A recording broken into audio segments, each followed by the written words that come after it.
Good morning, everyone. It's a really great pleasure to be here this morning with this really nice place and the timestamp event. And my name is Liu Yang, so I'm from the Technology University and the faculty there, and at the same time, I'm the co-founder of MetaTrust Lab, which is a Web3 security company. Well, when we're talking about Web3 security, we want to build another security auditing company, but the key thing is that how to provide more automation and to make sure that we can really build a secure Web3 ecosystem, right? So this is the goal for today.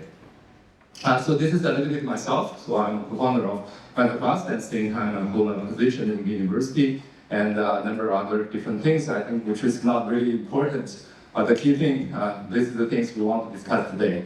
So this number we just managed to came up from the very beginning of crypto to the August this year.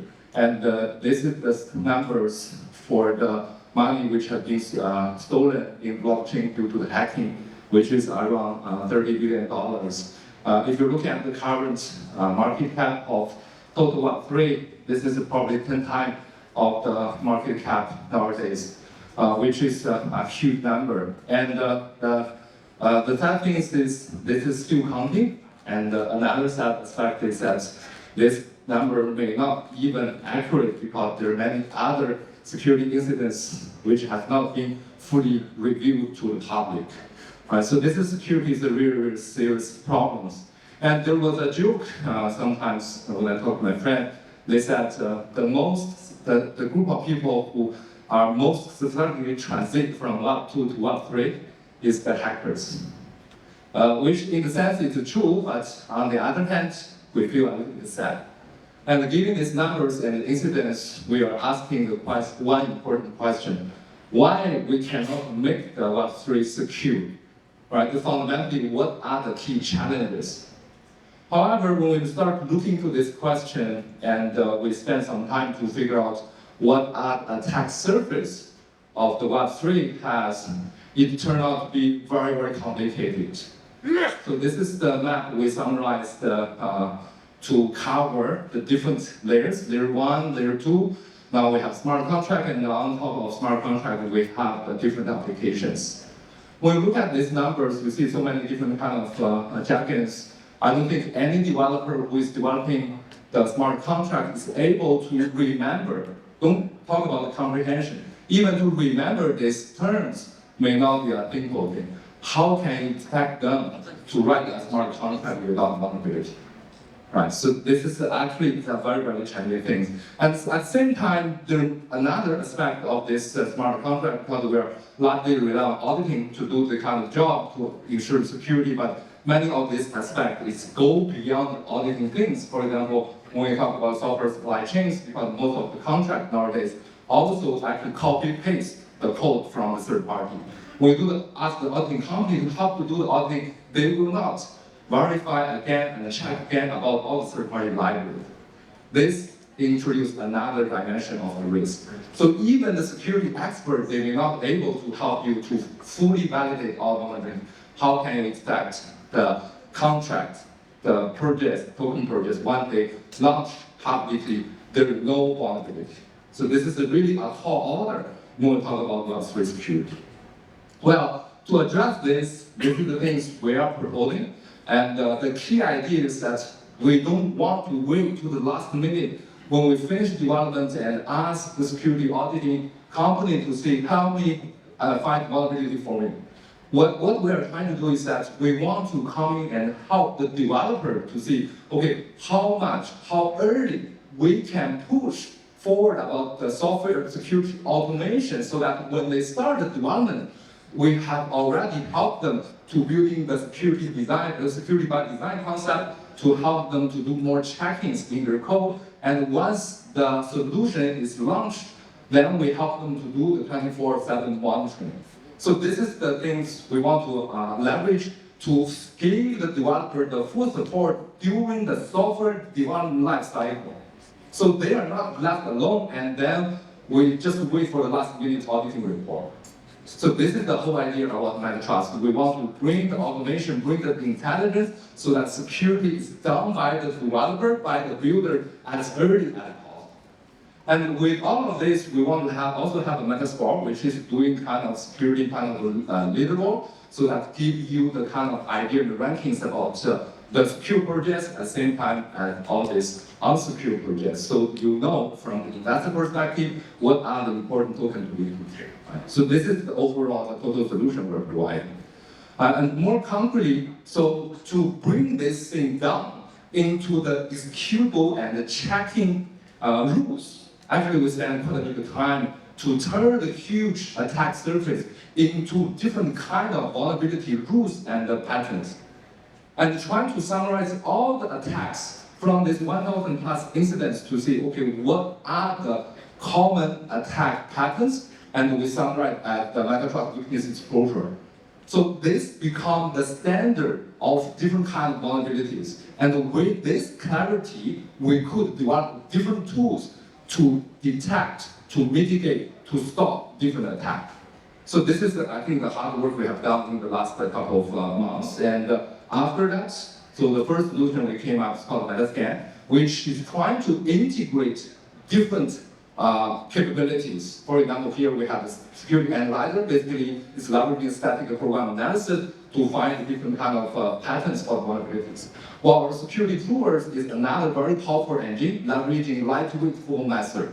So this is to able to systematically examine different execution paths of the smart contract to make sure not only we are able to identify vulnerability, but also we can make sure there's no vulnerability. So the prover is actually much stronger tools to verify no vulnerabilities in your contract. And then we also have another very interesting engine called AI engine, I will later about, to bring the latest AIGC into the tool detection. So this is a set of comprehensive technology we embodied into one tool to automate so-called vulnerability detection for smart contract. And these are the comparison with security auditing services. It's fully automatic, take you minutes, and we can examine different kind of vulnerabilities at the cost reduced 1/10 of the traditional auditing kind of fee. And the result, we have a guarantee of the result. The main thing is that because we have discounted all different kind of attacks. Right? And this is the main things I want to discuss today, is that not just using another tool, but here we are really trying to see how far we can go with ChatGPT or this AIGC. Because I'm not sure whether you heard about news, when the ChatGPT came out, a lot of people are talking about, oh, we don't need a security auditing company anymore, because we can just throw the smart contract to the ChatGPT, it will tell you whether it has vulnerability or not. But 2 weeks later, all the security companies are all jumping out to say, hey, this is a scam, because the security vulnerability is actually very, very subtle in terms of syntax and semantics. Well, ChatGPT, this kind of large language model, they are based on probabilities. You change one character in smart contract, you can turn this vulnerable code to a non-vulnerable code. But large language model will not able to distinguish this subtle difference. So leveraging ChatGPT itself may not work. But what we're doing here is to leveraging a very unique capability of ChatGPT, which is to summarize the code, to read and comprehend the code, so that we are trying to simulate the security expert when they are doing the vulnerability detection manually to understand, oh, this is a DeFi, and we are doing a very interesting communication and exchange. So this particular variable may go wrong, may be manipulated by the developer. So we let GPT to identify this suspicious and important variable, and after that, we incorporate our systematic checking tool to exactly pinpoint the point where it is vulnerability and give you information. So this is actually how we incorporate AI into the vulnerability detection by combining the power of code summarization plus the static tools we develop. So this is the way we believe this is a more promising direction, which is effective and also high accuracy. But the most important things I want to highlight here is that this kind of solution is able to detect logical-based vulnerabilities, which is actually considered to be very, very difficult for the tool automation, because we believe security, why we need a security expert for security auditing services is because as security auditor, they have their intelligence. They have the understanding about the logics of your contract, so they can find it very, very tricky and difficult to plot. But here, actually, we are trying to simulate this auditor so that we can go with the same kind of the depth and same kind of complexities of the smart contract. So this is the key things we are trying to have here.